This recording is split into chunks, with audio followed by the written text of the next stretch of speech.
Hey, interdimensional traveler. I'm Miriam Miara, and you're listening to Aspects of Energetics, where I converse with others who use energy work, energy medicine, and energy healing arts in their practice and their personal lives. I started this journey with the aim to connect with others who work with multidimensional approaches to life, those that touch and see the mysterious planes of existence, and those that have made the adventurous decision to use modes of energy to heal themselves and others while remembering who they are. Thank you for joining me today as we embark on a multidimensional dive into the alternative side of alternative self-care, energy practices, and modalities. Like the breeding program, they're going to breed together two aviators and implant them with stuff so that they can get this like modern aviator.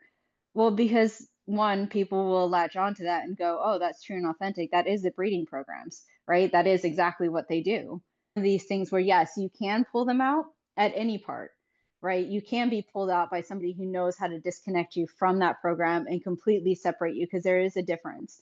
So you can be healed, Which you but do. You do know how to do yeah, that. Okay. but pulling somebody out means that you are disconnecting them from every part of that program, which I mean, there's a multitude of them. So pulling them out of every aspect of that, getting back all the parts that are themselves, are authentically themselves, pulling out the entity that is possessing them, and then also bringing back every aspect of themselves and disconnecting all memories and deleting them from every part of that program's computer systems. And there are millions. Hello and welcome to Aspects of Energetics, where I am Miriam Miara. And today I'm going to be interviewing Alchemy Dragon. I have met Alchemy Dragon a few years ago along my journey, and she has been a very huge resource for me in this journey. And I'm so excited to be able to interview you today, Alchemy Dragon. So she is an energetic healing facilitator, herbalist, alchemist, reality coder, planetary and interplanetary grid worker, ex super soldier, and amongst many other things that we'll get into, including probably one of the most compassionate beings that I've had the opportunity to Oh, work with. thank So you. thank you. So today I'm going to interview her, and we're going to keep her identity private for personal and work reasons. So we're going to go ahead and show images of some of her items and services that she offers on our website while she talks to us. And I do want to kind of get into a little video I'm going to pull up in our Mm. discussion today that I found on YouTube. It's a little surprise that I want to show people that has to do with super soldier work.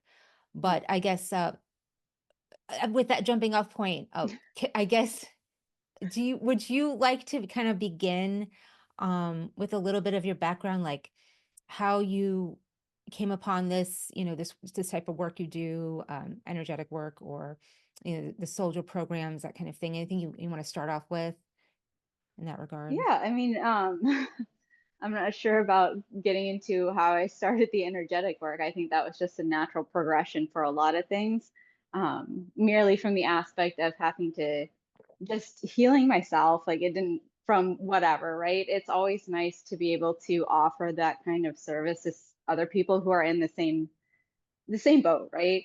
And being able to take it from the location of compassion and understanding and from that same dynamic, because a lot of times I think we all have felt it, is when you're trying to talk to somebody about something you've been through and they've never experienced something like that, it's very hard to be able to share. And so when it comes to stuff like that, I know that a lot of these programs and a lot of healing from it isn't often talked about or isn't often offered from the perspective of somebody who's been there and who is still trying to heal from it. So I think that just naturally progressed from being in these programs, from being pulled out of them and experiencing healing from different healers because they were all great. And it was never a bad experience. It was just more like, I know what it feels like trying to explain something and not having that understanding on the other end from somebody who's been through it.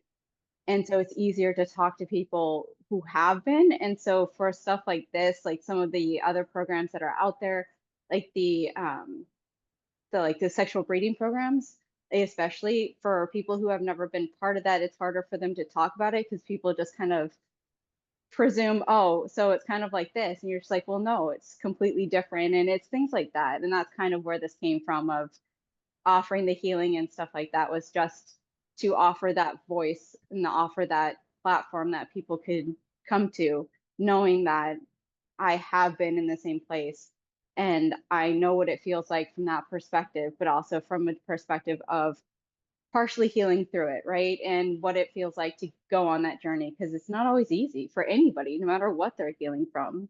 That healing journey is really, really hard for everyone. So Yeah, being able to get yeah. that, yeah. So that's where that came from. It's just more like to offer that space so people have it to come to, even if it's not for healing, even if it's just a sounding board. Like, hey, this is what I was going through, blah, blah, blah, blah. Like I having a hard time with this and this and this. It was just a sounding board where they know they'll be heard. I don't need to heal anything, but just being able to be heard and understood, I think a lot of times that is more healing to a lot of people than somebody offering like, okay, well, we can disconnect you from here and do this. But just having somebody go, yeah, what you experience is true and authentic, and I totally get it. And whatever you feel like doing, we'll do, right? And it's just that perspective of being a sounding board where you know it's heard and you know that the person understands where you're coming from. So that was where the whole energy healing came from, or the healing aspects. Yeah, that makes sense, because you're almost like the wounded healer in that respect, right? So you understand because you've been there, you know what it's like. Now, how many programs were you in? I know you were in the main soldier program, but at what point, I guess, should I say, in your life did you start understanding, oh, I was in something, I'm in something, I need to pull myself out of it.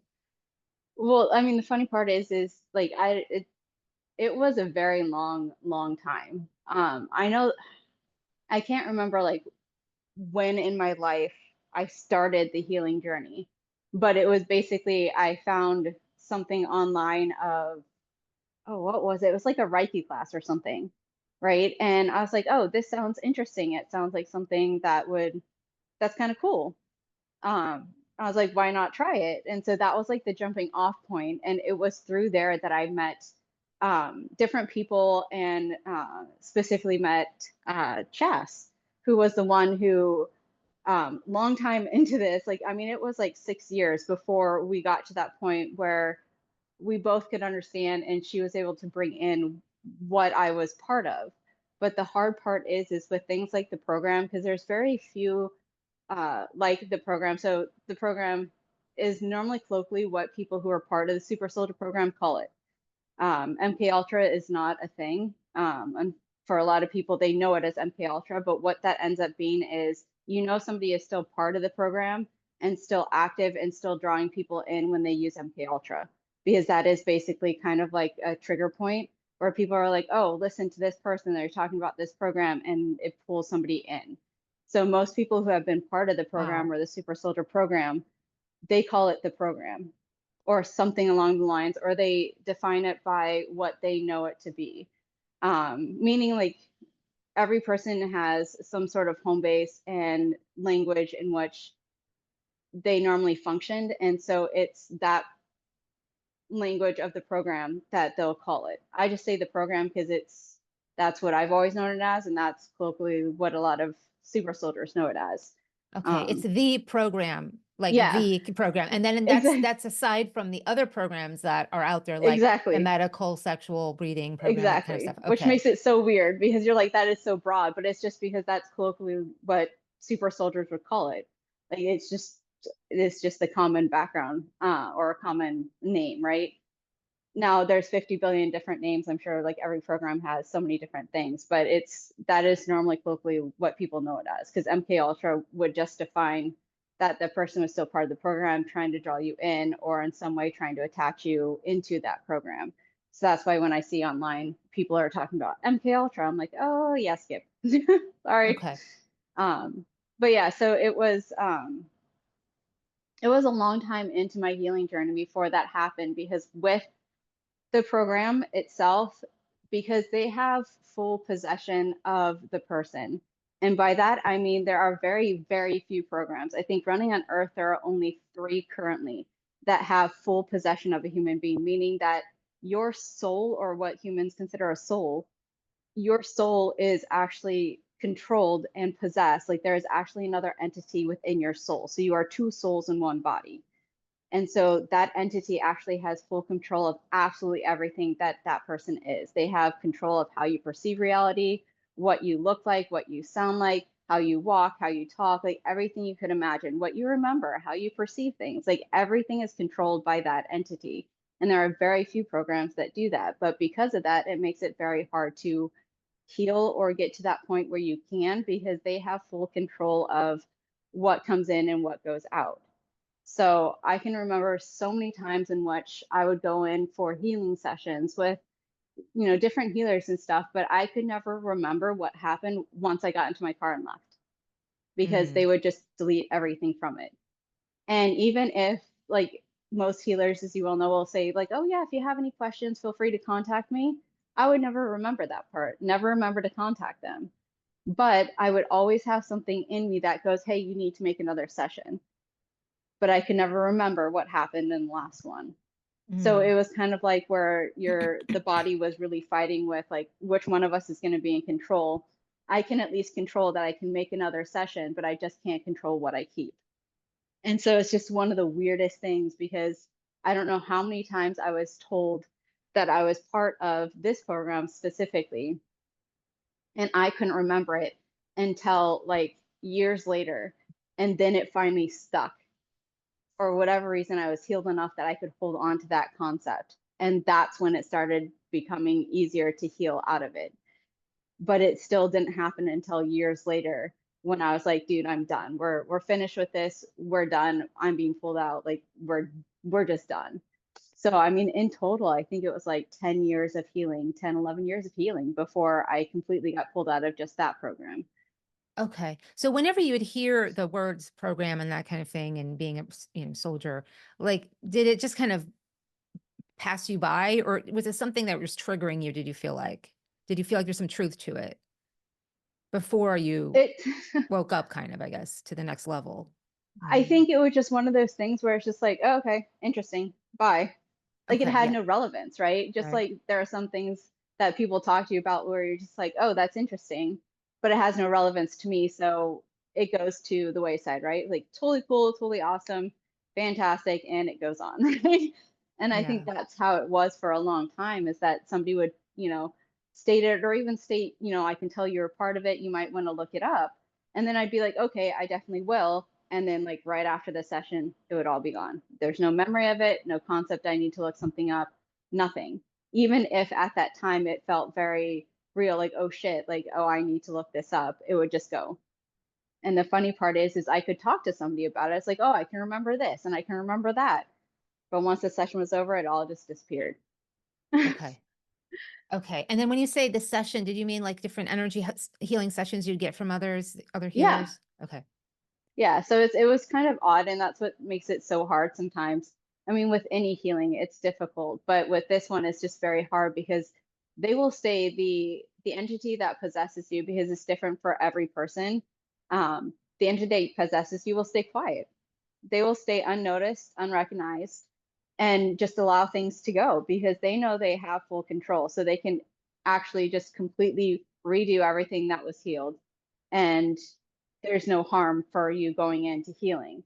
But it's the persistence that kept it up that they can't keep track of. Well, not that they can't keep track of, it's just that the consistency and persistence is what will get you through more than the the energy healing itself, if that makes sense. Like Yeah. what the It's your own healer free was, will. It's your decision at the end of the yeah. day. Okay. But Yeah. it's more like the more you do it, the more that lane is dug, where all of a sudden, like, you're just consistently digging that same lane over and over and over again. And eventually they can't stop you from remembering it, because you're just consistently digging that lane. And then you're finally able to go, hey, I can finally catch on to this. I can finally keep it in my head.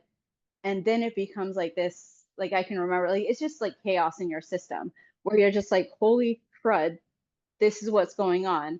I need to get loose. And then they come in and they're just like, you won't be able to go anywhere. And so it's literally an internal fight inside your body of who's taking control, what they have access to. And it's just a 24/7 fight between you and that entity and what you will be able to do. And so it's like this chaos that happens, but it's part of the process. It's not fun, but it's part of the process of you going, oh, shoot, now I can actually keep memories. And like now I can actually understand what's going on. And then you have that dichotomy of they still control some parts. You can remember them controlling some parts. You know when they're controlling some parts, but at least you remember it. And that's like Okay. the initiation of the healing, because you're actually able to grab onto what is actually occurring instead of just being a participant in it with no knowledge base of what's going on. Okay, but before you even get to realizing you're part of a program, I mean, there Yeah. are layers to the onion, right? Like first you peel Oh, off, of like okay, course. you go through probably the medical system where you're, treated like some kind of science experiment because there's things wrong with you you don't know or can't explain. Then you have to figure that out. And there's obvious things that they've done to you in these. Let's talk about that too, like these other etheric dimensions, right? This is all happening in other planes of existence simultaneously because our future lives are also our past lives. Like there's no difference between past, present, and future in terms of dimensional reality. I mean, I don't want to skip to that point, but just so we Yeah. understand, like, where are these memories coming from? Because it's almost like, is it from the future? Like these lives, when did they Oh, happen in other dimensions, right? So, yeah. I guess that's the hardest thing to try because from my perspective, there is no difference. But I know for a lot of people on Earth that there are dimensional realities, whereas for most who are not human, there isn't. There is no difference between dimensions, between dimensional realities, between past, present, and future timelines. All of it is one. There is no difference between yesterday and today. It is just today. And that's why sometimes people are like, well, how do these people heal so fast? It's because their concept of time and reality is that they're all one. There is no difference. But for humans, they're very, very unique. And that is what's so cool is whether they believe it or not, is that they do have different dimensional reality bodies. So they're split into different aspects, different dimensional realities. And it's like they're trying to combine them all together and trying to understand it all at once, which is very hard to do. Whereas most other entities that are non human, they are just one. There's no separate bodies, there's no separate dimensions. So when somebody's like, oh, my 24D reality, I get this kind of information from, most people would look at you and be like, so you got it from your own self. Yeah. And so that's the difference is most people will know that it's just themselves. That is them. They are one. There is no difference between 24D person and the person you are physically right now on Earth. And it's all one, but I guess the hardest part to realize is that for a lot of entities it is. They are combined into one, so they aren't split into different dimensional realities. They are just one. Every single aspect of them is one, which is why bruising or injuries and stuff like that can actually show up in the physical realm because there is no difference between the body that they have and the dimensional body that got hurt. right, So the right. memories are all the same because they are that person, they are experiencing that, and there's no difference. Whereas for some humans it's like their, I see it as like their soul was split into different bodies. So there's pieces of their soul in like their 24D body. And that body was part of a program. But in order for them to grab those memories, they have to be able to coincide that 24D body with their human earth body and kind of collate all that stuff and allow those memories to heal and come in. And then they have that, oh, I was part of this. And now this is what it feels like. And these are the memories, if that makes sense. Yeah. Okay. So when you say the humans as opposed to non-humans, so you Yeah. you yourself feel like you're non-human, right? Well, I know I'm not. Okay. Yes. Okay. So you're not, so what are you then if you're not human?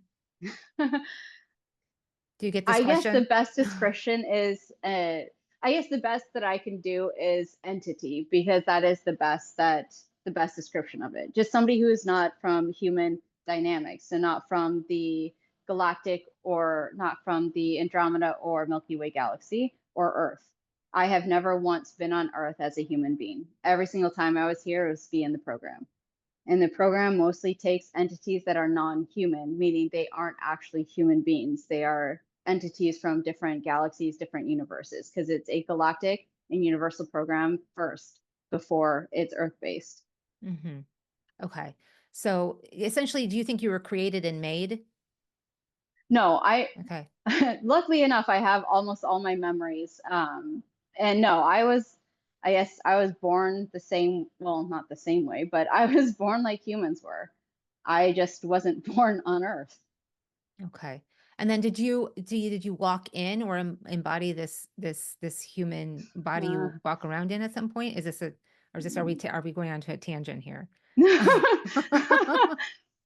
um, so basically, the way I got to Earth this time was the program chose to put me on Earth, and the person that, um, I guess the woman that would be my mom, and I say that in quotations, she was part of the sexual breeding program. They killed off her child and put me in a container.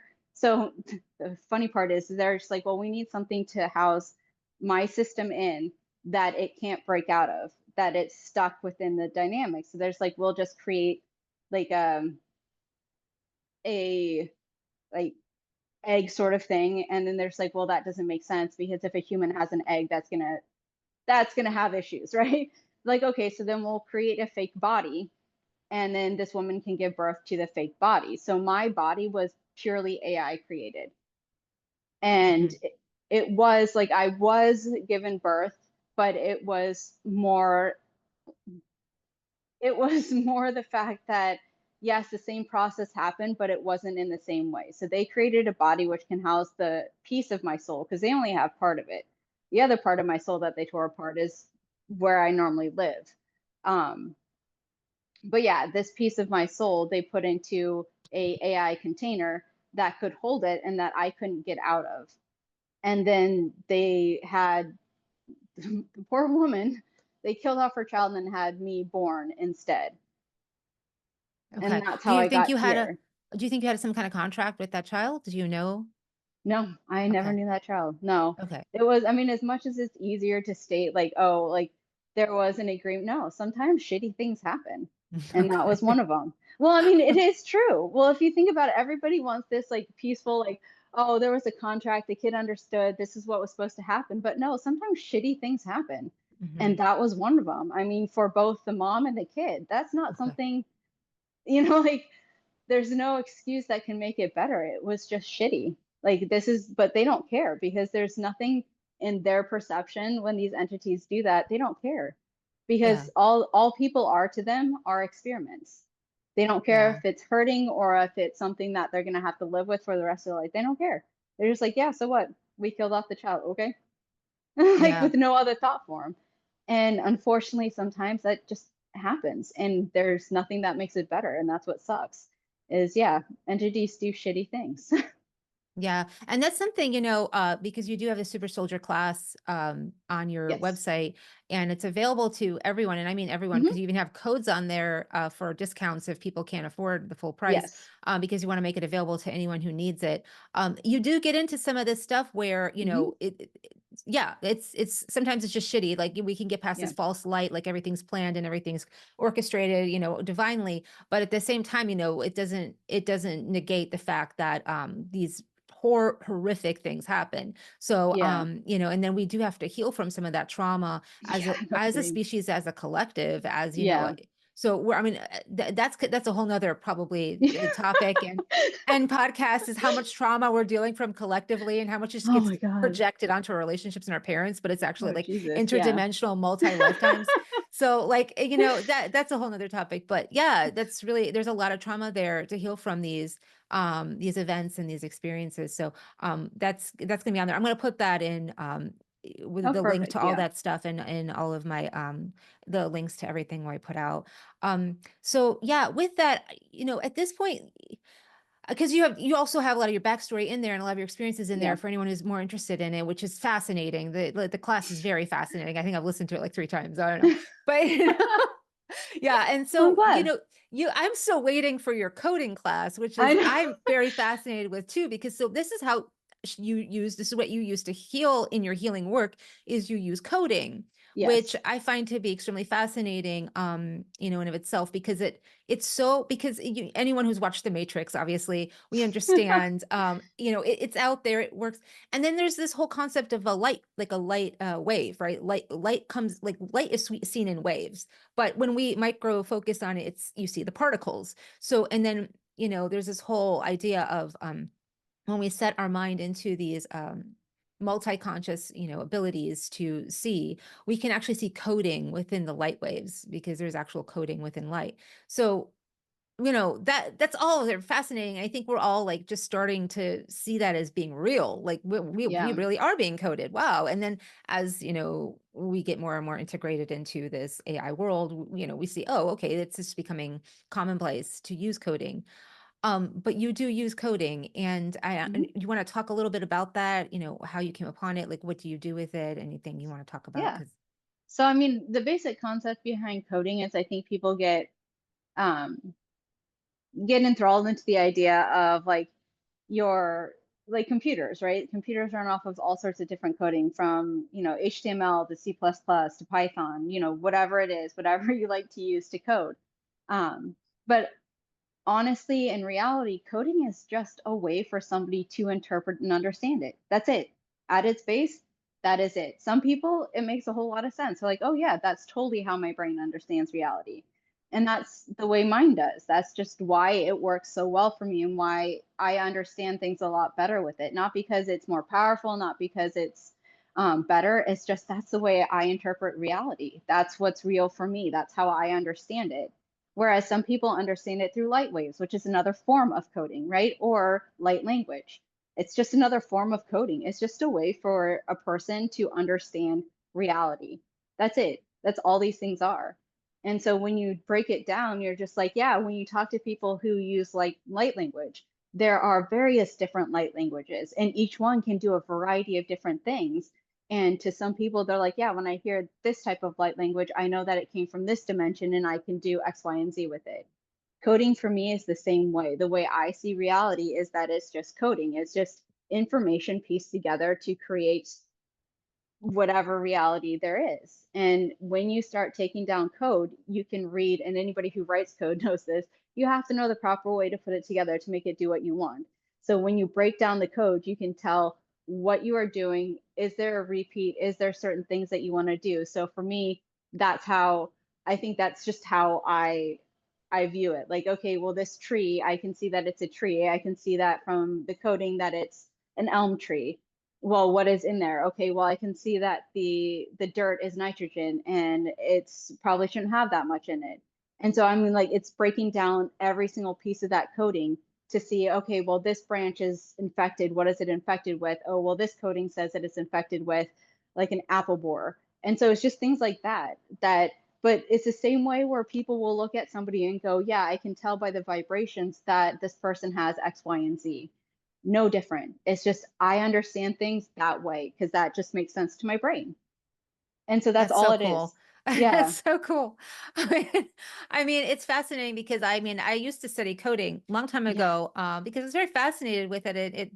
But it is a language. So unless you keep Yeah. up with it or you have a use for it, you forget it, like any language you Yeah. learn. So yeah, it's interesting when you actually do look into, because all my healings that I've done with Alchemy Dragon have all been, remotely, and they actually have not been live. Even though live in real time or like in this time together, like, it would happen in its own time. And of course, I would feel everything that was happening. But, she would come back with a synopsis of the things that happen. And it was there's levels of understanding of how to recode things that were off or things that were not in alignment, and she could just recode it in a way that made sense.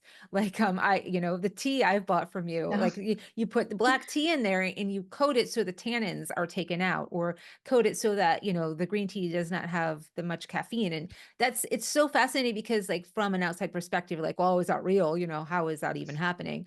But it is. And so that's what's so fascinating, because I do have like a real experience in experimenting with if it's real or not. And I'm like, it's really happening. There's Yeah. it's so fascinating how it's actually you can actually feel the coding shift and change, even in Yes. the appliances, the things that happen in the home that are electrically wired or electrically connected, that can affect the coding of the home and the coding of your Yeah. body. And then we all talk about Wi-Fi's and EMFs and all that, but this coding takes another level, where you can actually control how these EMFs are affecting you. Like if you don't want them to, you can code it so that they are not in a way, right? Yeah. Yeah. Okay. Yeah, but again, it all goes back to like coding for a lot of people. That just makes more sense. You like your brain and my brain, that makes sense to us. But some people are like, I still don't understand what you're saying. All it is energetics, because everything on Earth is energy, and coding is just a way to interpret the energy. For me, it makes more sense because I've always had that kind of brain, and I've always worked with coding. And it just for me helps break down those minute details that are easier to understand, because all of us want to know the details behind it. Why is this person sick? Where is the actual reasoning behind it? Because yeah, somebody can be like, my stomach hurts constantly. I have, so many issues with skin and stuff like that. And naturally we go to, oh, it's probably stuff you're eating, you're allergic or something like that. But when you actually like look through and go, okay, well, what is the true reason? How can I get to it? To me, my brain goes, okay, in a computer, if if there is a virus in the computer, where do I go to figure that out? How do I find out how that came in? And I just follow those steps, but for energy, because that's just how my brain works. And so coding made the absolute sense with this, because you would have to do the same. You would have to write on your computer what you're looking for in language it will understand to get to where you need to go. And so that's just the way my brain works. But for other people, energy works just as well. Some people feel the energetics of it. It's like, oh, this person actually, this is where it comes from. Little do they know they're doing the same thing as coding. To them, energy work, whatever it is, whether it's light or whatever, makes a lot of sense. So it's just, to me, coding makes more sense because that's just how my brain works and understands and interprets reality. Whereas some people, it might be light language, it might just be energetics, it might be vibration, it might be color, it might be sound. Whatever it is, that's just your way of interpreting reality and making sense of it. Some people are like, yeah, this person's illness vibrates as an E. To me, that makes no sense. I'm like, okay, it vibrates as an E. What does that mean? And to them, they're like, oh, well, it means that they have aspects of them that are stuck here and there. And I'm like, how did you get there? But it's the same way that I get there with coding. They just make sense of it through sound. Yeah, and so they could take care of it with sound. I mean, the way I've Exactly. always learned to deal with the world is through astrology, which is There you interesting go. because it's astrology has a paradigm and a language in of itself, but there's nothing you Yeah. can do. There's no power in it. Like you can't be like, oh, I'm going to fix Saturn square moon with putting the sun over it. I can't do that. So all I can do is just like see how everything's laid out. But with coding, it's like, for instance, like you code your sprays, and to Yes. do certain things. And I will never forget when my daughter took one of your sprays, started using it, and it was just like activated her way too fast, and she started having a fever. It's like, I don't know if it's from your spray, but it was something going on, right? And I'm like, I texted you or I wrote you, I'm like, hey, I don't know what's going on. She's like having a fever. You're like, okay, well, in about 15 minutes, it will slow down. Whatever's happening will slow down. And it happened. In 15 minutes, her fever was gone and she was fine. I was like, okay, crazy, right? And so people could call it whatever they want, energy, that kind of thing, Yeah. energy work. But the fact that you have power to use it so that you can override certain things, that is really incredible because so many systems we have now, they remove the power aspect. They remove the personal, it's like there's a personal power that's being removed from the paradigm. I mean, with sound, yeah, that you could actually use sound to heal lower vibrational sound, and that kind of works. But with astrology, I've never really seen that. So, so it's like it's made me feel like, okay, I can understand one part of it, but I have no power to do anything except for intention. So that's where it comes in. So like intention is level of coding in of itself because you're using Yeah. words, you're Yeah. using language. So you are orchestrating reality through speaking it or whatnot, I guess. So yeah, whatever works for everyone, but your coding definitely works. So Well, I'm glad. Yeah. Well, I think that's just it, is that people have to find what works for them and what works best, right? Maybe you're just like, oh, coding sounds like awesome and really cool. And then you try it and you're like, yeah, no, not my thing. That's cool. You figured out what didn't work. But the biggest thing behind any of it, whether it's coding, whether it's light language, whether it's vibrations, whatever it is, you have to believe in it. Because the biggest thing that any entity does is make people or entities believe that they don't have power to change it, because Yeah. that's their greatest power. Like, Yeah. oh no, you're only this kind of person, or you're only this kind of entity, or you're only human, so there's no way you can change this. Well, bullshit. If they created it, you can change it. You just have to have faith that you can. And that's the hardest part when you get into it, because throughout all of our lives, we've always been like bombarded with the reality that only somebody else who is more powerful and stronger or more knowledgeable than any of us can possibly change things, right? Think of all superheroes. They're always some mutant or some, like foreign entity that has all these powers. But in fact, humans are extremely powerful. Once they make the decision to change something, it changes. It's just we've been taught for so long that that's not the case, that wording and intention isn't, a part of it. But yet that's all it is. And that's where the power lies is, okay, well, I tried to heal my son the other day or whatever, or tried to heal my cousin or whatever, and it didn't work. Well, probably because it takes a while and it takes a whole lot of building up faith in your own abilities to see it did. It just might not have worked the way you thought it did, but you continuously doubting yourself and then checking in on him every 5 minutes or checking in on them every 5 minutes ends up putting that doubt into play. And then that basically draws out the whole purpose of your healing, if that makes sense, right? So I think it's Yeah. learning how to balance that of going, dude, I can totally do this. I have faith in my own abilities. I am strong and knowledgeable enough to do this, and I'm going to do it. And then just leave it. As hard as it is to forget, just leave it. Know that what you did worked, and know that what you did was enough, and let it go. And then go do something else, because sooner or later you're going to have a friend that contacts you. He's like, oh my God, thank you so much. This is what happened. Right. And you're like, oh, it worked. So I always tell people, like, just, try the small things, try the small things in your life. Like when you're driving a car and like you're going to work or you're going to the grocery store, you're probably always going the same way every single time. Well, then why don't you try at a stoplight saying, well, left is the better way to go, right? Even if it's the wrong way, and see how that feels and see what comes up when you say that. And then, when you take the right, see what happens, right? Obviously, you can do this with anything. Like, you're allergic to eggs. So, oh, I should eat an egg. Well, what happens? And it's learning that, because it's building the faith in your own abilities to go, oh, now I realize how things feel, how I interpret reality, how I interpret things, and now I'm realizing that I can actually have an impact, because now when I go to the store and I want a really good parking space, I think before I go, I'm going to have the best parking space where I don't have to walk so far. And I get it. And it's those small things. Or I'm going to go to work today. I haven't been in like a couple of weeks, and I don't want to go, back into the office, but it's going to be fantastic. It's going to, no, nobody's going to be there or whatever. And surprisingly enough, like there's only two people there, making your workday a whole lot easier. And so it's these small things that you're just like, oh, I am responsible for my own reality. I am responsible for what happens, and I can change it. And then building upon that of, I can now help other people and change their reality, and then helping them realize their power, because that's what it is that people are phenomenally powerful, and they do change reality. But we've spent so long believing that we can't, that we have no power to do that, that we just have to go along with it and figure it out, or we have to have like a violent overthrow for things to change, when in fact it's not true. You just have to have faith in your own abilities and build from there. But it's hard. Well, it is. I mean, it goes back to programming. Like we're all programmed, from the time, we're put on this planet to believe that we need other people to do things for us. Like we are not equipped Yeah. to handle changing anything.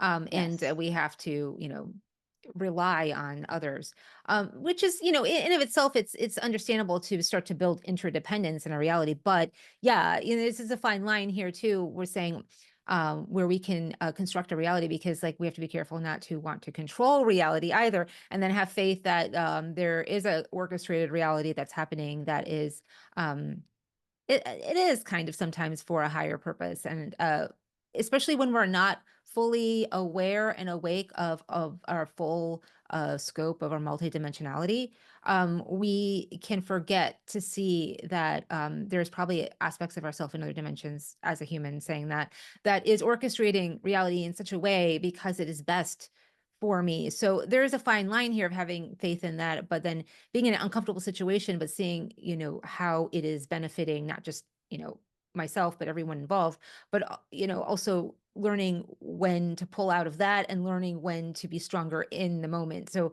it's a tug, it's really, what's that phrase of God grant me the serenity to accept, things I can't change, and then change the things that I can, and the wisdom to know the difference. I think that we go through this life, attaining some of that wisdom through some of those difficult, shitty situations. But not to say that they're necessary, we can't change them. But this is the very tightrope that we walk sometimes as beings on this planet, in the polarity game, right? Is Yeah. integrating that polarity as part of the secret to, being in a holistic reality, that's not torn, I guess. Yeah. So, yeah. So with that, I mean, that's really inspiring, to hear your story and to hear, your encouragement, for, how we can start to change, our situations, like if we are ill or whatnot, or if we have ill people that we want to help, and that we can start to see how to do that. And I think that's really important, because your work has helped my family tremendously, when, we have not been in alignment. And it is good to actually see, there is that power there. Um, eh, Now, with people, I think they don't necessarily believe this super soldier program, or they think, like I said, like, we go back to like, they Mm. think, oh, okay, that's cool, whatever, whatever. I don't know, that's real, but that's cool. People are out there doing that thing. I like really wanted to share, Oh, like, I was just, I'm sorry, I'm just really fascinated with the fact I wanted to yeah. share this, you know, uh, this video I saw on YouTube earlier. I was just guided to it, before, when I was doing some research, Ooh. before our, um, meeting, Bum and bum it bum. led to it. And so I kind of want to share that. Okay, so this is the ITSEC community. They have a conference every year, and it's like an hour away from where I live. Florida is it's a big hub for veterans and that kind of stuff. Yeah. Um, and actually live down the street. Well, I used to live down the street from a soldier simulation, kind of company. But this is interesting because this was just last year, and this is a group of professionals that are all contracted by the military, to start doing research on how they can create the Mm. dawn of the super soldier, which they're planning for the future. I mean, this is a real thing. This is not this is not sci-fi. And so this is actually going to happen. This is actually happening, and it's in the works, in real time. I mean, this is something here, which in this video, I'm going to start, like, I don't know if we could hear this in a couple of areas here, and there, look in the background, they have the, living weapons. The army is, living up here. Experts have revealed all the countries in Western. So we're trying to like compete with other countries and get to it before, China and Russia, obviously, that's always the excuse, to get to this place where we're developing these super soldiers. And I mean, they get into how they're going to do it, injecting, altering DNA, blood transfusions, all their ideas. And even at one point, one of the men even talks about, well, since we're going to be growing these soldiers in the crazy future, and then talks, further about how, we can get past the moral implications, that could cause, and how we can move forward in actually doing that in a way that's, I don't know, it's that's going to abide by some kind of moral code and ethics. I don't know how they're doing that, but they're going to figure it out. So, you know, Great. yeah. And so this is like actually, like I've said, this is actually like a real conference that happens every year. Here's a quote, well, we will still be worrying about it in 30 years time, but the Chinese will have done it. So they're like, well, we better do it before the Chinese do it, because they're going to be ahead of us. And they're creating already. And in our military, obviously we are too. And then just this year, so this was last year, we have a psychologist, we have a couple engineers here, and then we have a moderator. Okay. But just this past year, this past month, actually, they just had one last month. They started incorporating space capabilities and the space panel. Yeah, right. Can you hear this? Job just based on this 5-minute resting state EEG. So, are there these simple, low cost, low time investment kinds of data collections that you could do up front to help guide what training somebody should be focusing on, and then when they get into the training, can you use that information as feedback, right? So can you do real-time monitoring to provide the training material with the information on what the person's brain is doing, right? So based on my brain, maybe it says, all right, you need a less difficult training for your next session. And somebody else, maybe George, is hey, it looks like you've got this mastered, so you need to go to the next level here. Yeah, they're just talking about how they're going to be using AI to just the adversary, real-time feedback. The ones over in the foreign countries that are coming trying to get us that are creating super soldiers. Okay, so that's what I think. Yeah, I think as you mentioned, risk, right? I mean, the risk to benefit ratio is really important when you start looking at technologies that are going to make super soldiers. Doing a surgical how do we make a living implant weapon for somebody that is debilitated because of an injury or a disease, that's a different risk to benefit ratio than somebody that is healthy, normal, and happy otherwise. And you're trying to give them an advantage over an adversary. So in my opinion, if you're going to go into very invasive kinds of technologies like implanted chips, the benefit will have to be tremendous in order for people to want to have that done to them. And I think in the near term, non-invasive are much more appealing because it's safe, reliable, reversible, right? And I think the reversible piece is the big thing, right? I mean, people don't want permanent changes done to their body with technologies that are relatively new. So that's actually a great lead into one of the questions I had and one of the questions that we received from the audience. So if you do these kinds of things to an individual, what do you do when their service is up? What happens? Or are they just literally then owned by the government for life? Termination. How does that work? Terminate. Oh my God. That's sick. I mean, and that's so funny. How do you manage when they get mine. back into the real world? Yeah, I mean, one of the greatest problems that we told you the faced more truth. recently for our warfighters is PTSD. Right? PTSD, So what do you something they're going to live for the rest of their life, human, non-human, in this incarnation and others. And some of these comments definitely don't disappoint. This makes me sick as a Marine that served in Afghanistan in 2009,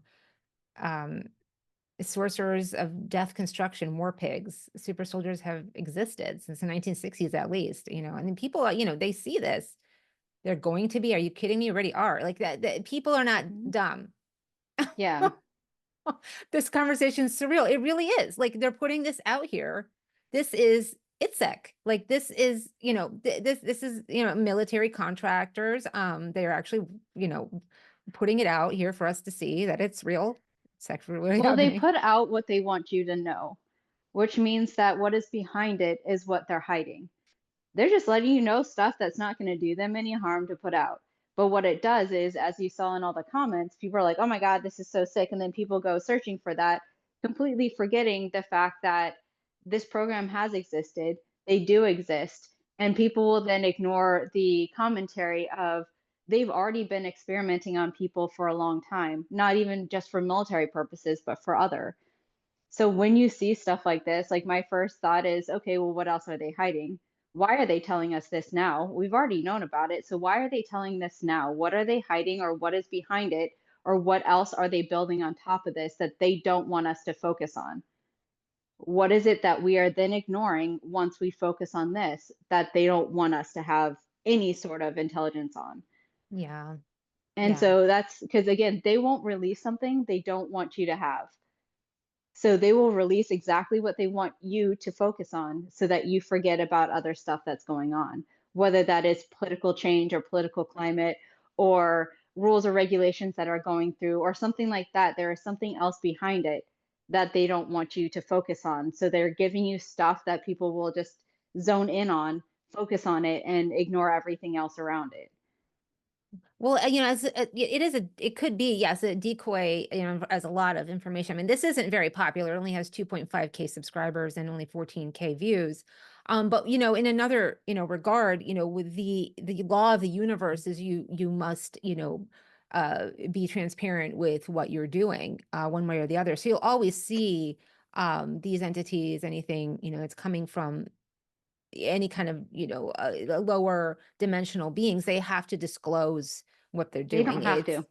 They But don't. They they never have. usually do, because otherwise they're going to be sometimes stuck. Like in order to in order to be allowed to continue to do the work, the peacefully in their minds, or in their whatever ways. I don't think they have minds. I don't know. They have to disclose somewhat what's happening, even if it's in weird cryptic ways like this. They don't have to. That's not a necessity. And as much as it would be nice for, as much as it makes sense, like, okay, that totally makes sense. And like everybody has to do that. They don't. They release what they want to in order to get what they want. And that's it. They Okay, release the so information in order to get what they want. Whether that's more people are looking at it and ignoring something else, or more people are engaging with it, which means they can draw off the energy of all these people who have emotions around it, or they just do that because, hey, whatever, we're lying to you. This isn't actually really what's going on, and we're going to go on with our lives and do something else. Like, they don't actually have to tell anybody anything. They do for a purpose. That is their only purpose, is for whatever gain they have. And that's what makes it very frustrating and very irritating sometimes, is you're just like, well, the law of the universe dictates. Well, here's the thing. The law of the universe isn't true for everyone. If you're non-human, you don't have to obey the law of this universe. It has no relevance to you. These entities aren't human. They're here on Earth doing shit they shouldn't be doing. They aren't required to follow the same rules and regulations. They will not have the same consequences, as much as we would love to think, well, they're disobeying this law, they're disobeying this. Well, it doesn't really matter to them because they're not under the same laws and regulations. Can they still be punished? Yes. But it's not the same for them as it is for humans. If humans were to go ahead and do this, then that's different. So and that's where there's like this very fine line of walking on. Well, how about the humans that are part of this? Well, yeah, they're going to find that their life isn't as easy because shit's going to happen. And I don't mean that in a bad way, like, oh, they'll be punished, but I mean, like, what they're experiencing as a human by doing this to other humans isn't going to be great for them. And that's just part of the process of, hey, they chose to do this with the full knowledge of what they were doing. And, or that out of ignorance, they decided to engage with this, even though they know what they're doing is wrong. But the entities that are involved, those who are not human, they don't care. There is no punishment for them of doing this. And I hear it so much throughout it. And people are like, well, the laws on Earth dictate this. The hell holds no relevance. I mean, as bad as this sounds, and I'm not saying I would do this, but like for me, if I were to kill somebody here, the consequences would be different etherically. Not like I would still be caught for murder, obviously, and I would never do it. But etherically, it would make no relevance because I am not held to the same standards because I am not human. I am held to the standards of my original entity or person. And that dynamic is what I would have to follow. It's the same way that if humans were to go outside of Earth and engage with someplace else, people are like, well, they would have to obey the laws and regulations of that. Yes, they probably would. It would be a good thing, but you wouldn't be held to the same standards in accordance because you are not that entity. Would things happen? Yes, but you're not held in the same standard because the rules and regulations wouldn't be able to impact you because you are not that entity. Okay. If that makes Well, I mean, sense. why do you So think this is so fascinating? I mean, even in this one, this guy talks about how, you know, he went on to talk about how we're gonna start creating them, like we're gonna breed them. You know, he is just flat out saying we're gonna start breeding, you know, the like aviators. You know, if we're gonna take a female aviator and a male aviator, and we're gonna breed the best aviator on the planet. And then he just jokes later. He jokes here. He says, more apt to what? to use those and modify their bodies. I mean, it may be that you don't have to do anything different from a military's perspective. You've already got this younger culture coming up that is enhanced over some of these older generations. That's a really good point. That is. Oh, we're just going to grow them anyways, so it's fine. Right? it We're does- just gonna it does- grow you them know, the anyway, and movie- they all start laughing. You know, like it's sick, right? And that's the thing is that I just think it's more of a disclosure, to me and my perspective than anything else, because I mean, like I said, not too many people are actually aware of what's happening here. Yeah, you know, that's the thing is I understand what you're saying. You know, they're going to want to share what they want to share because they want to lead us and guide us and program us as per usual. But in certain circumstances, I mean, you know, where do we see there's a disclosure that happens? And, you know, well, yeah, go ahead. well, I Sorry. think that's part of the hard part, right? Is that it's not that they're disclosing falsities only. It's that they disclose what they want you to know because that makes the rest of what they're stating true and authentic and makes it 10 times harder for people to find the truth within there, right? And that's what makes it so hard. And that's what a lot of programs and entities are really good at is let's give a part of the truth enough that it's viable so that the rest of the bullshit we give sounds true and authentic and we can continue doing what we want to do. And as much as it sounds weird, like, well, why would they tell us about space warfare? Like, what would be the pertinence behind that? Because then people know. Or why would they tell us that they're going to, like the breeding program, they're going to breed together to aviators and implant them with stuff so that they can get this like modern aviator? Well, because one, people will latch onto that and go, oh, that's true and authentic. That is the breeding programs, right? That is exactly what they do. That is a multitude of breeding programs. Okay, well, then why state it? Well, because people see the truth in that, but the rest of it is complete bullshit so that we can fight the war. Well, no. How about the wars you've already fought? How about the shit you guys have already done? How about all the individuals and kids and people who have already been part of these programs that have already stated it and all the heinous stuff that has happened with it? Like they're just like, oh, we'll just breed them together. Well, how about injecting them with tons of shit? How about taking apart their bodies, taking it like mutilating them, taking their systems apart, stealing parts of their body and implanting them into other stuff? That's part of the breeding program that they never talk about. But yet Right. that's what happens. Like, how about the Right. hormones you're injecting? How about the hormones you're taking out? But they just told you a part of the truth that people will go, oh, that makes so, oh, huh, that's funny. Yeah, because people will simplify it if they don't know the full story behind it. Because most people that have never heard of breeding programs or any of the programs that have been active, the person stating that they're going to breed together two aviators, to them that just sounds like, oh, haha, that's funny. They're going to just take a male and female aviator that are married, and they're just making fun of that. That's where their concept goes, and that's what they hope half of humanity hears. What they don't hear is that no, they're literally talking about two separate people who've never met each other. Oh, yeah, he actually said, injecting I them didn't play the whole hormones. thing. Yeah, I didn't play the whole thing. He actually Oh, said, okay. I don't care if you don't like each other, you're going to breed. Yeah. And yeah, Oh, okay. yeah, no, he even said it was the same guy who's like, well, if we're creating these guys, and they all start laughing. Oh, got it. Okay. Yeah. Yeah. Yeah. And I mean, it's just like you could see that there's just like some drac in there. It's like there's like a bunch of lizards up there laughing. I don't know, but you know that is interesting how we need to bring they bring that up. up because they don't actually, you're not going to reveal obviously all the details of how they're doing it, Yeah. you know, for multitude of reasons. But, you know, just the fact that this information is out there, just, it's like, it's black and white, like in our face. It's quite fascinating, you have to say, because It like, is. again, the soldier program, again, it's like you for so long, you've heard it as in a weird sci-fi way, or, you know, in a way where you're hearing a lot of the truthers come out and their experiences with it, which, you know, a lot of the super soldier program, you know, people out there talking about it, there is some of those conferences and that kind of thing. I mean, they're obviously still in the programs, and they don't really know how to get out, you know. Yeah. Well, So that's I the think, hard part, right? yeah.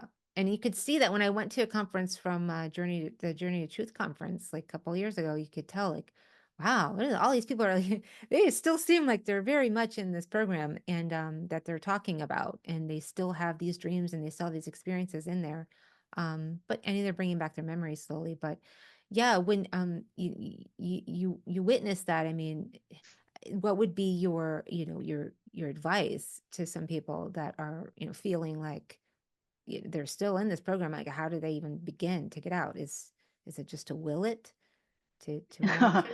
Yeah, if only that were true. Well, I think the hardest part is it takes, well, I mean, like anything, how do you get out of anything? Like, you hear that a lot with people, and they'll complain about one thing and like over and over and over again. Like, I'm having problems with my heart, or I'm having problems with whatever, right? And you're just like, okay, we've healed this, we've healed that, we've healed this. But eventually you have to be healed enough to get out. And that's the hardest part, because it takes a long time. And it's one of these things where, yes, you can pull them out at any part, right? You can be pulled out by somebody who knows how to disconnect you from that program and completely separate you, because there is a difference. So you can be healed, Which but you do know how to do yeah, that. Okay. but pulling somebody out means that you are disconnecting them from every part of that program, which it's, I mean, there's a multitude of them. So pulling them out of every aspect of that, getting back all the parts that are themselves, are authentically themselves, pulling out the entity that is possessing them, and then also bringing back every aspect of themselves and disconnecting all memories and deleting them from every part of that program's computer systems. And there are millions, because all they have to do is pull on somebody's memory that was part of that knew who you were, and they will come searching for you again. But you have to literally take all those steps and then pull them out, which sounds hard, and it truly isn't. But you have to pull them out, but you also have to make sure that that person is also in a good place where that healing that's going to come with this, they have the space, time, and they have a system in place in order to heal.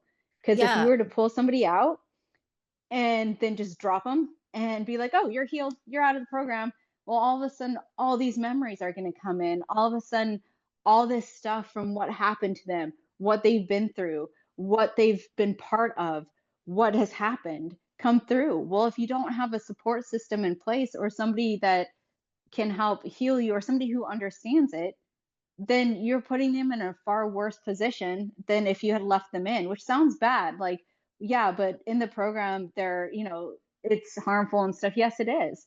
But if you pull them out without them having that support system and without fully healing them, you're doing them more harm. And it sounds terrible, but it's true for anything. Like, if you talk about healing from, like, let's say you broke your bone, if you just put somebody in an ace bandage and go deal with it, it ain't going to do them any good. They're going to have a lot of pain healing that, might break it in more places. You didn't align the bone. You didn't provide them with any sort of supplementation, like, hey, you might want to put some more calcium in you or magnesium to help support your bone growth. You might want to stay off your foot for a little while, like ice it, elevate, compress it. You're going to do more harm, because they're going to keep using it, because all you did was give them an ace bandage, right? So it's the same concept. You have to be very cautious of where they're at, because as bad as it sounds, some people will choose that kind of hell because it's more comfortable to them than to heal. So you pull them out, they'll go back in, because once you tell them what happens, and this is where it kind of gets a bit odd, because people are like, I just don't understand that. If you tell them this is what's happening in the program, this is who you are in the program, this is what's going on, I will pull you out if you want to be pulled out, if this is what you want to do.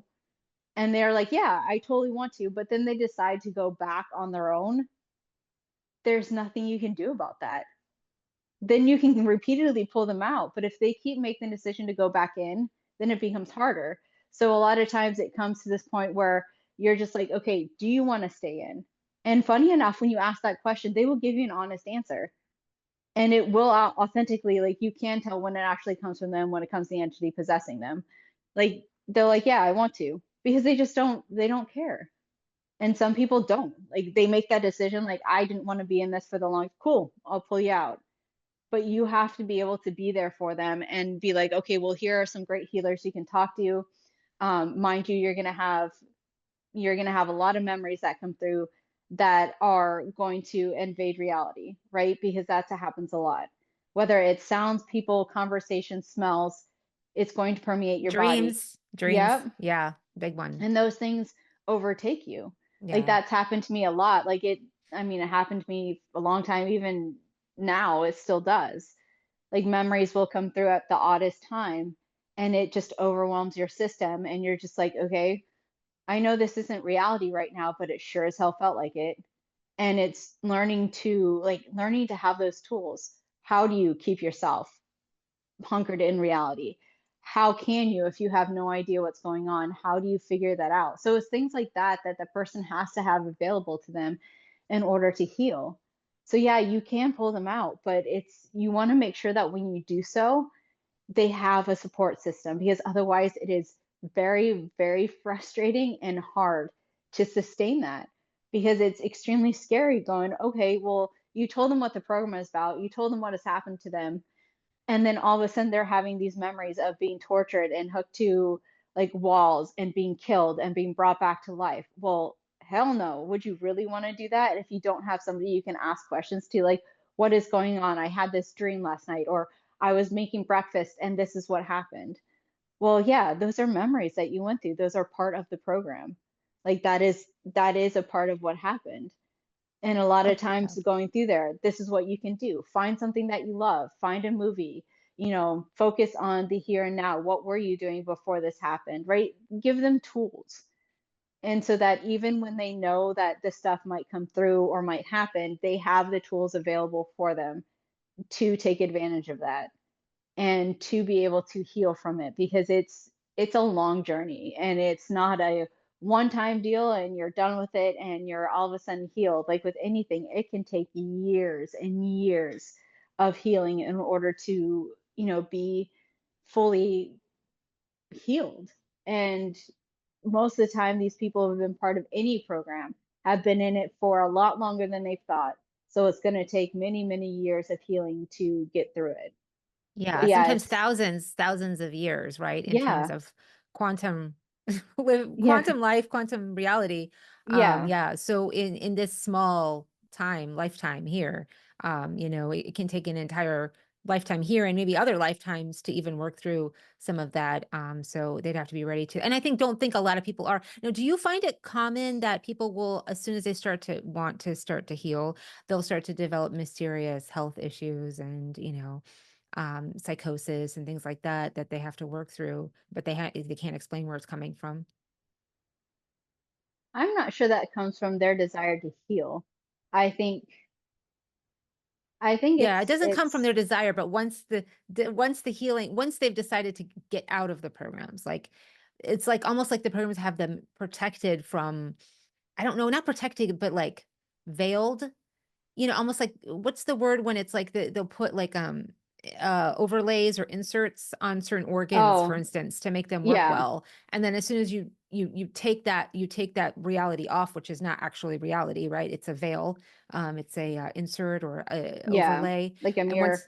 once that's removed, then the real health issues start to appear, and then you have to work through those, and that can be really part of the Yeah, process, which it can be can really be. okay. But So do it's you? also a matter of in some of these programs, the body isn't entirely human. It's AI created. So when you start taking apart this stuff, yeah, they have issues, because it takes a while to heal through it, but it also takes a while for you to fully heal the body. So like for for some, their body is completely AI created. So then going back through and figuring out how best to heal the system. Okay, you pulled them out, but let's not heal the body just yet, because otherwise that throws them for a whole other loop. So the body is still going to have some AI stuff, which is obviously not going to be able to be interpreted well by you being pulled out of the program. So stuff does happen. And like, well, I don't know why I keep like having vision issues or health issues like you were talking about. Well, that comes from your body being AI, but you not.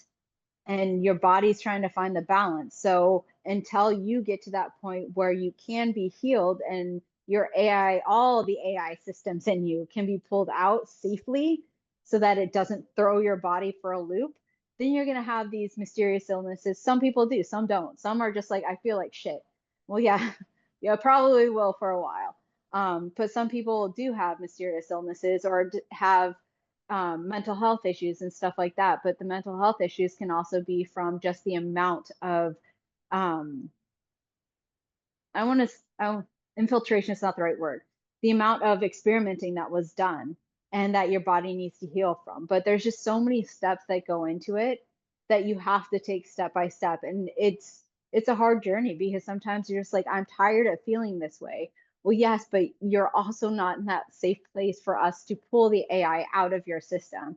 We can do it piece by piece and we can do it very slowly. But if you were to do everything all at once, then your body would just completely shut down because it's just too much. And so you have to take it piece by piece, but being open and honest with them about it. And that's what I have found has worked best. It's like, hey, just so you know, this is what's going on with your system and this is what you're going to find. And as much as it's annoying right now, we just need to give you some space and time to heal from what you were just pulled out of and work on that. In the meantime, these things might help you deal with what's most annoying you right now. But know that this is because of whatever it is, right? But being honest with them and letting them know is always going to be your best bet. And sometimes they're like, dude, I want this. I'm done. I want this. And then you're like, okay, then let's work on healing that. Let's pull it out. Let's, figure it out. But just know that like these are other parts of your system that are also AI created that are probably going to cause some issues and problems in the future. But we can work on this right now. So you always have to listen to that person and let them know, but also understand where they're coming from too. So it's a balance, and it's sometimes really hard with anything, right? With talking to people, because some people are just like, no, pull everything out all at once. I'll be fine, I swear. It's like, no, you won't. I trust you and I trust your body, but you won't. You will find it so much harder and so much worse if I pulled everything out. But what I can do is separate that. And that's, everybody's different. Every healer is different. So oftentimes when I've come across this, and me for myself, my teams have done a great job of being like, okay, we are just going to freeze this part of you, like these aspects of you, so you can function without having issues. But we can't heal this right now because you do not have the space and time for us to do that. So they're like, no, what's bothering you the most, we're just going to freeze it as if it doesn't exist for you, as if it's not an issue. And it's just going to be paused as if it doesn't exist. And they basically put a container around it. It's like, this is where it has to be for now in order for you to function the way you want to function. And then when you get to that space and time, when your body is healed enough to take on this, we can take that out and we can heal it, and then we can take it apart, right? Otherwise, things won't go well. And I've already been dumb enough to pull shit out I probably shouldn't have. And yeah, I've had some massive issues in between and things that have happened that wouldn't have happened if I hadn't have done it that way. But again, lesson learned. That's what happens, right? So there's just well, just like any medical doctor, they're practicing. Okay, I mean, this is oh my God. Sorry, I don't know but how I mean, many times I've done stuff to myself like that, and my teams are just like, we told you that. It's like, yeah, I know. It's like, and what happened? Yeah, what you said would. And now I feel like absolute shit, and I can't get off the couch, and now I can't function, and now all this stuff is happening. Like, yeah, because you decided to pull everything out all at once. I'm like, yeah, I did. Like, didn't work out well. No, it didn't. Like, all right then. Now we know. So now we have to figure out where you're at and how best to deal with that. But it's things like that. And it's so hard because people are just like, well, it was already tough enough, but now you're telling me that even harder to heal? Yeah, it is. I'm not going to tell you it's not. And I'm not going to tell you it's a fun journey and it's fantastic. It's worth it. Heck yeah. But it's not fun, because a lot of times what happens is you find, just like anything, you're part of this program, but you're also part of 20 others, maybe, or 10 others, or whatever it is. And as you heal, all of a sudden those programs come up. And now you're just like, oh my God, I was part of this program. Yep. Well, why wasn't I pulled out of this to begin with? Well, nobody knew because it was so well hidden. And even if you are the best healer and have the best talents and abilities, sometimes these things are so well hidden because they're supposed to be. They don't want to be found any more than, the entities want to be taken out, right?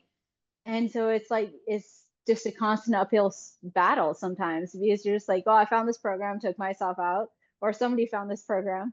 And then you're just like, and then another one showed up, and then another one. And then when does it end? Like, how can it end? And sometimes it's very frustrating. I've had these conversations with my teams, especially my medical teams, and I'm just like, why couldn't I have been pulled out of them all at once? Like, why couldn't have been an ability? Like, you knew these existed, and I think that's the harder conversations. It's like, this exists. Why couldn't you have pulled me out? They're just like, well, because if we did, it would have harmed you far more. And it's understanding that they're not being mean. They're not saying like, hey, we wouldn't help you. They were there helping you because they kept the mass amount of damage from happening to you while you were still part of it, while also healing you, while also providing you with the ways to heal so that you can be pulled out in a way that's not going to be as disturbing. And it's hard for people to understand that, because it just sounds like, oh, they just were lazy and didn't want to pull you out. Well, no, trust me, if they had, because like the programs that I've been pulled out of, I think, it was like 3 months ago when I was pulled out of the last one. It's irritating, because you're just like, so now everything is finally out. We're sure of this, right? Like 100% sure. And you're just like, you get very frustrated, because you're like, when does it end? Am I out of all the programs? Like, will this ever end? Will I ever be free? Will I ever be done? Right? And then the healing begins, and then you're just like, oh my God, this is so much worse. Like, what the hell? Like, but it's true. Sometimes you can't. And the hard conversations to have are when the person gets to that point of healing, and you can tell them they're part of these other programs and that you can now pull them out. It becomes this, the person kind of takes it as like, well, you lied to me. Like, why didn't you tell me this before? It's like, well, if I did while you were healing, would that have gone well with you? And 99% of the time you get, yeah, I totally would. But then when you go through it, I thought to myself, and I'm like, you know what? If my team had told me that I was part of these 4 other programs on top of the program, I don't think I'd listen to them. I don't think I trust them. And I don't think I'd be open to that conversation, because I was so hurt and so damaged from the program. And I wasn't ready to hear that. So I probably wouldn't. Yeah. And it wouldn't have done me yeah. any good, right? Yeah. I mean, that's the thing. I think, even someone like me, who I don't consider to be in any program, although I may be just as well, I mean, you helped pull me out of some programs, the medical and the sexual breeding program, and some other things that I was being cloned and all kinds of things, which I was not surprised of. But like, in terms of like my overall life, like I feel like I've been healing nonstop, like I just nonstop. And I've come to terms and at peace with the fact that I will be healing. That's why I came here at this point in time, is because I have to do healing work. And guess what? I know I'm coming back. I hear so many people out, light workers, starseeds, whatever, like, I'm not coming. This is my last life. This is ridiculous. I'm like, I'm going back. I'll be back as many times as I need to be back to do this work. Like, this is what I'm here to do. Like, then fuck it, I'm going to do it. And it's like, who knows what it's doing, not just for me, but maybe all my DNA lineage I'm connected to, maybe all my multidimensional selves, maybe all my ancestors. I don't know. Maybe I am that ancestors and it'll help them too. And it's like, that's the thing, is like, that's at awesome. the end, I mean, they say you are your ancestors. I mean, there's so many theories behind that. I don't know, get into that, but like, so, and then our predecessors as well. Like, and so it's like 7 generations back and forward, like whatever healing work we are doing here is affecting so many others. So there you go. yeah, that's what we're here to do. And that's our job. And whatever we do for money on the side, what our jobs and our families that we're, having, I think that's part of it. It's part of it's here to kind of catalyze more healing. If it weren't for some of these, like these challenges we have in our life, these frictions, like we probably would just be, big blobs, sitting around like, playing games and, eating whatever the heck we wanted, which is great and fun. But at the end of the day, I think, we all have responsibilities here to not just ourselves, but like a whole conglomeration of entities, people, things. I don't know. I don't know. And then, and again, I don't want to go into the false light of contracts and this and that, Yeah. because like, just to focus on what it is now. And it's just a responsibility that I have here, to myself and to my family and to, whatever and however I'm being, used to kind of find my power and my, There you go. sovereignty. And if that's all we see as our life being the needing to, reclaim our sovereignty and our power, then I mean, within the programming upon programming and the layers upon layers of programming in this on this Oh my on God, this yes. earth plane, like just to do that is astounding. If someone Yeah. can make that happen in this life, like you've done it, like you've won the game. So and so There you it go. does get really, really frustrating, and It does, yeah. it's absolutely, difficult. And it's so nice to be able to kind of find each other and kind of hear each other and hold the space for one another's like experiences and stories and to help one another. And I feel like, and Yes. that's why I'm so grateful to you, because you've had this experience, which is so massive and so heavy. Like you are able to hold that space. I think it was Carl Jung that said, you can only hold the space where someone's healing as far as you've gone yourself. So you cannot hold the space for someone's healing where you have not been. And Yeah, it's hard. no, it's impossible. It's actually impossible. So like the fact that you have been so far and so many whatever you want to call like programmings and so much dimensional like cloning existences of reality of echoes and you've gone so far, so you are here and able to hold that space, and it's incredible. And I know it's hard to kind of see it that way when you are trying to heal and it is so heavy and it is so painful, but I just kind of want to remind you how powerful that has actually made you. And you go back to whatever the story of the hero's journey, which is, again, I guess it's another layer of programming for us, but the Harry Potter story, I mean, he's so powerful because he had that Slytherin, experience with DNA, lineage, whatever. So it's like that's what made him able then to come back and help like a larger populace. But see it as you will, but also we validate your experience, and that's really important. And that your experience is extremely valuable. I think that's why I wanted to share those super soldier, like talks with you, with others out there that also feel a connection to this, to like validate this is a reality. Like this is not sci-fi. Like this is an actual reality, and We this wish is it was happening. sci-fi, but no. It would be, I know, right? That'd be so much easier, but no. It would be. Oh my God. It would be way, way more enjoyable. But yeah, I mean, that's so that's that's the thing is, and I kind of wanted to like I know we have to go because it's been a little while now, and I don't want to go over anymore. But I kind of want just to show that one clip from that space one, just so I could. Okay. So the first question was, can you provide a definition of space warfare and explain how M&S fits into this construct? And I guess I could start with you, Dr. Schertzer, because you work at Spock. Space warfare? Yes. Is that a thing? Sure. I think, like Major Mitchum said, I think it's certainly expected to be a thing.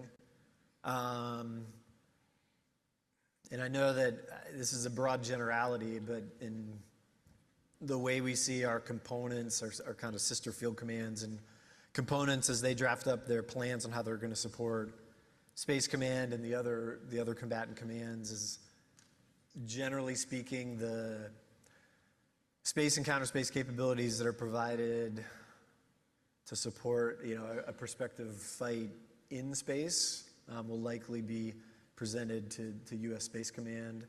Those that are physically in a theater, so an unclassified example is like SATCOM jammers that might be peppered throughout an AOR those are likely to be actually presented to that geographic, like joint task force type commander. So I think, I don't know if that helps, but certainly counter space effects might be brought to bear from the Earth to space, or it might be in space against space. Maybe leave it at that if anybody wants to jump on that. This doesn't really answer the question. Yeah, I know this guy gets into it more. Is that I think people don't realize how much strategic stuff there is in space. And that's scary. A lot of these are fat, juicy targets. They need to be defended. They need to be protected. Okay. And there are also a lot of capabilities that are being put in space that are meant to break us, getting at our terrestrial component by getting at our space component. So yes, the idea of space warfare is a very real thing. We talk about it much more openly than we used to. And even at the White House, they've been realizing that that this is somewhat of an inevitability, and so we just need to address that war fighting in space is every bit as important as war fighting terrestrial. It's just a different domain. Yeah. So I think what's interesting. Oh, yeah, go ahead. I think what's really interesting is that they talk about it as if space warfare is this thing that happens in space. What they're missing is the idea that warfare happens everywhere, and that there are programs that are galactic in nature, there are programs that are universal in nature, and there are programs that are all three: Earth, galactic, and universal. And that's where the warfare comes in, and that is what is more important, because warfare happens everywhere. That you talk about like cyber warfare, right? The technology warfare, right? Yeah. All of this, basically all it is attacking in terms of like technologies and stuff like this, intelligence that is there that is space oriented. Well, that sounds great and everything, but what does that actually mean? Well, the thing is that reality for people is a lot of times just like, oh, well, it's our reality on Earth. Like we can understand what's here and understand that like warfare includes like what happens on Earth and all these wars that we're hearing about in Iran and Iraq and in the US and all this stuff. Well, if you conceptualize that as warfare that happens in space, it still does. There are connections that Earth has with other locations outside of Earth, and that what happens there can affect what happens on Earth. And that if reality can change in those places, it can change the reality on Earth. And that is where this warfare comes in. Because what happens external to Earth, that Earth is connected to, like your Milky Way and your Andromeda galaxies, this is the reality of Earth. This is what Earth is connected to. And why I try to explain to people when I talk about human existence only exists in Andromeda and in the Milky Way. That's it. It doesn't exist anywhere else. If you were to talk to an entity that has never been anywhere near these galaxies, they would be like, human? What? What is that? And it sounds really weird because you think that extraterrestrials or other entities are extremely smart. They are, but they're as smart as much education as they've gotten, as much as their reality is open. The same way, if I were to tell a human that there is an entity called Xerxes, they'd be like, okay, that just sounds like a really funky name. What realities does that have for me? Yeah. Right? And that's exactly it, is that you only have the comprehension based on your understanding in your reality. The reality is that humans have always been connected to all sorts of different programs and entities and have always been part of that in Andromeda and Milky Way. And you talk about like your wars that have happened that people often talk about. What is the main one? Like Lyran wars. Well, because Lyrans were human and were connected, human in the sense of like having the existence in Andromeda and Milky Way galaxy, right? Yeah. They were not human in the same way that we talk about Earth, because Earth humans are truly only unique to Earth. Lyrans have been in existence for a long time, but they've never had connections to Earth until the Lyran Wars. And until those things have happened and those dynamics expanded. And then all of a sudden it became the reality that, oh, what happens out there also happens here. And that the effects of all of this is going to affect how it is, because humans have connections to Lyra, have connections to Orion, have connections to these locations. Well, then what happens there is going to affect here. What happens here is going to affect there. How humans believe and wake up and understand is going to affect the reality of Andromeda and Milky Way. And so all that has to be kept in mind. So space warfare is very much about humans expanding and understanding how much their reality has effects on others and how others affect them.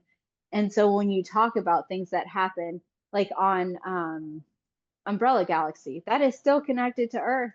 That still has connections here. But what happens there? What technologies do they have? What can they do? How can they affect Earth? Well, what happens there, and what can happen then on Earth? What happens here on Earth, like how much it wakes up and how much it expands, is also going to affect others, because then all of a sudden entities are like, oh, dude, if Earth wakes up and we can have, and it understands its abilities and its capabilities, that also means we can affect it even more, because then it becomes awake and alive enough that our dimensional realities can be active here. And then we can have impacts. And that goes both ways, good and bad. Yeah. Oh, yeah. You want to expand and you want to grow and you want these realities to be that way. But it also awakens the abilities for good and bad. Right. And that's, I think you're getting to the root of it. Yeah. You're getting to the root of what's happening here. If you look at the 3 levels there of the speakers, that the woman that asked the question was like laughing. She was trying to contain herself. The guy who first answered, he wasn't sure what he was allowed to say. So he was really a lot of trepidation. And then the third guy's like, listen, we're out, we're open. We're going to talk about this. Yeah, it's real. This is what we need to be allocating of resources towards it. So yeah, you think about that. What is the reason now all of a sudden it's okay? Yeah, it's real. It's what we need to do next. But it's also the fact that it's not so much like space warfare and like, oh, you have astronauts that are fighting in space, these guns and stuff. No, what it means is how awake can humans be to understand that they aren't just here, that they have capabilities and abilities that expand far beyond that. And what happens if humans were to condense all 148 aspects of them and awaken as one entity? How much that would impact reality around them? What would that mean? Would that mean that they would change dynamically and that Earth would no longer be Earth the way we see it? Would it then make it so that it's a whole lot harder for all this stuff to happen? Or would it also open up to that, holy shit, that would mean that a whole lot more entities could come in and a whole lot more damage could be done exponentially, right? So you have to look at it both ways at the same time. What about that? Well, that's just it. It's never like one over the other, right? It's so many different things. But space warfare, to break it down, is the awakening of mankind. When mankind understands that they are a multidimensional being, what does that mean for humanity? And what I mean by that is, what would happen if even the person who's a non-believer were to finally realize that they are so much more than who they are? What would that mean for mankind? That is the reality of space. That is the space wars. It's basically the awakening of mankind. That's what it is at its base. And so that is what the warfare is this, the reality that we are in now. People figuring out that there is more out there than what they were aware of. That when people talk about draconians, they are real, and that they do impact reality. They do take over stuff. They do impact Earth. And what does that mean, right? That is the space war. That is what it is the awakening of mankind. I love that. And so that is what people need to be aware of, because it's no longer about just like, oh, astronauts in space. And no, it's what does that entail? It entails so much more, because then you talk about all this stuff, weapons and warfare, and the fact that people have been lied to for so long that they believe the lie, that they are just this 3D person and that there's nothing else beyond that, and that everything beyond that is just falsity and it's absolute BS, because that couldn't have existed, because look, like, I can't fly into space. Well, no, but the thing is that people shift their reality, and that they do. When people go, I was so happy in my dream because like I was in this place and like it was just so incredible. Well, it's because you opened up that dimensional reality to the other reality that you were. And it was great. And the fact that you can remember it here is a great step. Cool. Take that one more step. Like, okay, well, what happened there? Why were you so happy? What do you remember? And start building those steps to be like, okay, well, what does that mean for mankind? Can mankind remember their dreams and start taking all the pieces of their souls that are out there, make it one, so that humans are actually understanding that they are one being with every single part of them that is out there. Now, I'm not the best at human experiences because I'm taking it from my perspective, not being human. So I'm trying to understand human life and human dynamics and what that means from my perspective. So not the best. There are some things that I still don't understand about it, and there are some, and that is part of my journey at this point, is figuring out, like, now that I figured out my life, what does that mean, right? And but Right. that's Well, the even as a same journey human, I for still don't everybody understand. else, right? Yeah. Yeah. Like, Yeah. who are you as a human? What does that mean, right? Yeah. But Space Wars is all about people awakening to the fact that reality is outside of just Earth, that everything that happens in the different galaxies that Earth is, or in the galaxies that Earth is connected to, impacts Earth itself. And that as Earth beings realize that they are connected to all of this, Lyran Wars did happen. And those things did occur, and that humans were a part of it, and that all of this stuff actually does exist. And once humans are okay with recognizing that and going, oh shit, we've been lied to for this long, what else is a lie? And that is what makes this such an incredible journey, is that people understand that there is so much about reality that is false. And people label it AI, but it's not the AI that is that I guess, like, the definition of AI on Earth is completely different than the concept of what AI actually is, I guess. Yeah. But that's a whole That's different definitely another story, topic. right? Yeah. Yeah. But when we talk about Earth awakening to the fact that it is so much more than what we all perceive it as, that is Space Wars. And that is what people are slowly realizing, that there is stuff out there on Earth that controls it. But what does that mean? Okay, so that's true and accurate. It is, but what does that mean for everyone? Well, that means that people are awakening to seeing that they are multi-level beings, and that all of this bullshit that you thought was bullshit is actually real. But then what exactly is the bullshit and what exactly is real? Because everything is kind of screwed up into one, right? The little bits of truth you have to then latch on to, like, how do I prove this? What is Yeah. truth? Is this Yeah. person actually speaking truth, or are they not? Do they have other things that they're working through and they're not able to fully expand on because they're not that awake just yet? And it's all of this put into one. It's just the healing of mankind. That is what Space Wars are, is mankind realizing that they are a multi-level being, and that Earth is so much more than what we can physically see. And as Earth expands, it will be able to expand out into the realities of all of this. And that is what the expansion of Earth is that Earth is becoming this thing which is alive and able to be understood beyond what these 3D functions are looking at. Yeah. And I think that's what's interesting, is when you talk about, it could be either this or that, and Earth is expanding enough to hold both realities, which is, part of what is going to be our responsibility, to hold our reality within that scope, or the landscape of what will occur when we start to open up to multi-dimensional reality. Because at this point, we've moved from the 3D to the 4D as a collective.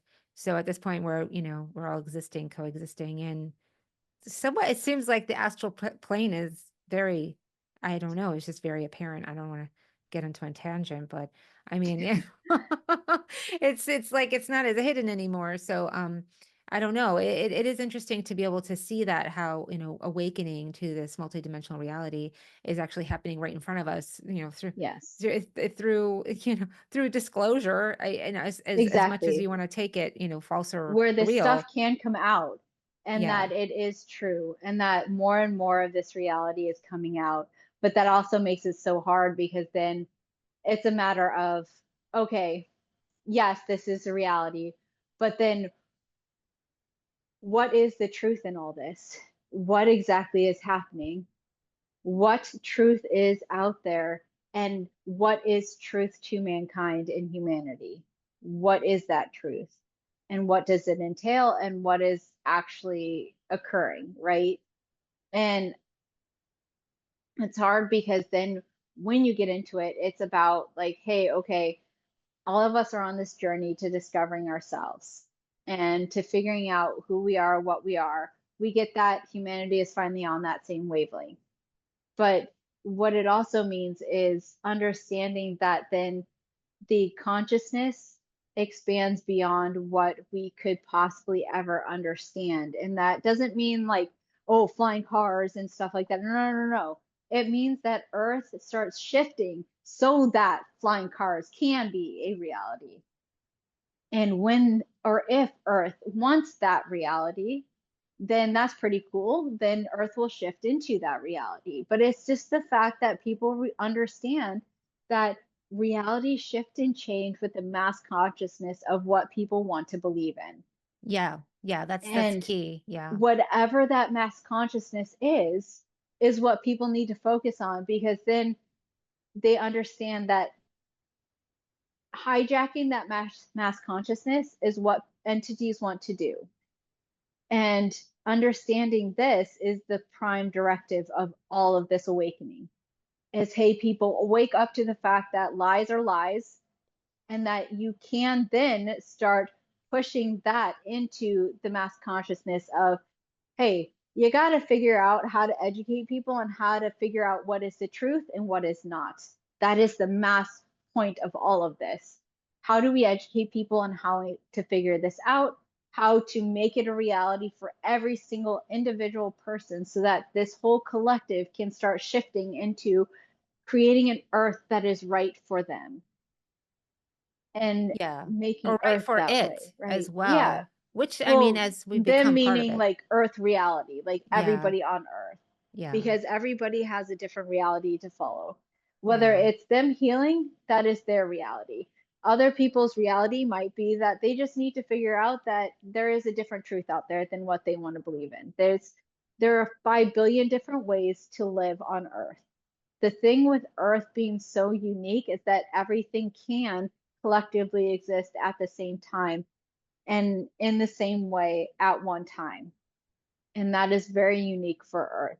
Yeah. Because a lot of times when you go outside of that, like when you go into the galactic reality of existence, you see that Earth is one, my frustration at the present time. The greatest frustration is that Earth beings can't eject themselves out of Earth and go to, let's say, Andromeda and the different realities in Andromeda and then come back to Earth.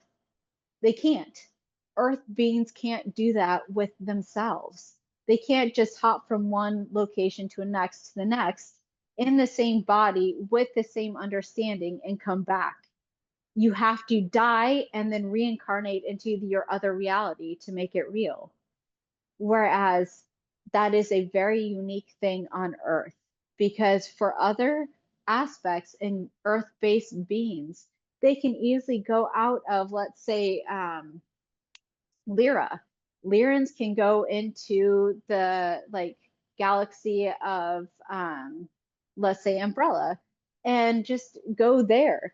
And they do that via different means, portals, or maybe it's traveling via spaceships or whatever ability that person has. They just jump from one location to another and float throughout all of these realities that exist within Andromeda and the Milky Way, and can bounce back and forth, and that their existence on Lyra is always who they are, and that's where their home is. But they bounce throughout all of these other things, and they can be in different locations and be like, okay, as a Lyran, that Lyran comes to Earth and can then go back to Lyra, whereas Earth-based beings can't do that. And that is my biggest frustration, is that Earth is very solid form, and that you can't bounce from one reality to the next. Okay. Yeah. This is good. I really need to have another podcast with you. I really want another podcast with you, because like, yes, I want to even ask about like, what you see in the stargates and, the Earth portals, and like why we can't access them and why we can't use them in the same way, and what happened to them. Like, that's a whole topic I'd love to get into further, because that is fascinating that, we can't do that, in this reality at this time. But that is all very fascinating. And I think that, you kind of left us with a really good thing to think about, in terms of truth and reality, and constructing it on this, in this reality, in our reality, what we choose to see as reality, what we choose to see as truth, is really, really important, if not more so than what actually is truth, or what the collective sees as truth. And I think we've learned the past few years that looking at truth in the way that we're told to look at truth through the media is just not it. So we do need to kind of, that media lies. Or like our, or people we know in our neighborhood or whatever, because where are they getting their truth from? And obviously we're all being programmed somehow. So, to step back from that and to find, within our own sovereignty, our truth, and then start to, that truly is what we're stepping into. So I really appreciate you talking about that. Yeah, absolutely. Well, I think at this point, I think we're gonna need to close call out it for now. I mean, I'd love to have another conversation with you if you ever, have time in the future, when we're ready to do that. But for now, thanks so much, Alchemy Dragon. I'm gonna post all your stuff on, how to access your stuff, in the bottom of all these the videos in the podcast, and to reach out to you. I know you're taking a break right now, but by the time this comes out, I think you might be back. I don't know. So it's gonna take a little while to put this together. All right. So thank you again. And not a problem. Yeah, so much love and sound. It was great talking to you. Yay!